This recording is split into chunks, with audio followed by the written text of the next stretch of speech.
Kenneth Toughin, bagay nga ba sa Gilas Pilipinas at dapat bang kuhanin ito at NLEX Road Warriors na nga ba ang bagong Never Say Die sa PBA? At bago tayo magsimula, huwag kalimutang mag-subscribe at like para lagi kang updated sa mga latest upload natin.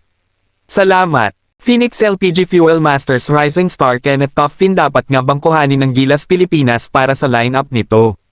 Makalipas ang ilang laro ng Phoenix LPG Fuel Masters ngayong conference ng Commissioner's Cup, kitang-kita ang improvement at pinagbago sa laro ni Kenneth Toughin. Pinapakita nito talaga na isa siya sa mga deadly show-outers sa PBA ngayon, kaya masasabi nating bagay na bagay talaga sa Gilas Pilipinas ang talent ni Kenneth Toughin dahil ito ay isa ding 6'5" na kayang maglaro inside and outside, kaya tingin natin kung mabigyan man ng chance na maimbitahan itong maglaro para sa Gilas Pilipinas ay babagay talaga ang laro nito, at lalo na ngayon isa ito sa mga consistent player ngayon ng Phoenix LPG Fuel Masters ngayong Commissioner's Cup.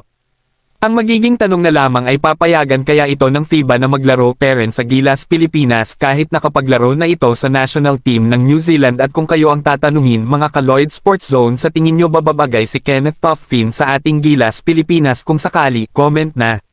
Lipat naman tayo sa kabilang balita. NLEX Road Warriors na nga ba ang bagong Never Say Die team ngayon sa PBA at dark horse ngayong conference ng PBA? Matapos manalo ng NLEX Road Warriors sa Meralco Bolts, pinakita na naman ng NLEX Road Warriors ang pagka-Never Say Die team nito matapos habulin ang kalamangan ng Meralco Bolts. Pinakita ng rookie na si LJ Gonzalez na hindi lang siya basta-basta rookie matapos may pasok ang isang 3-point shot na naging dahilan para maiuwi nila ang panalo.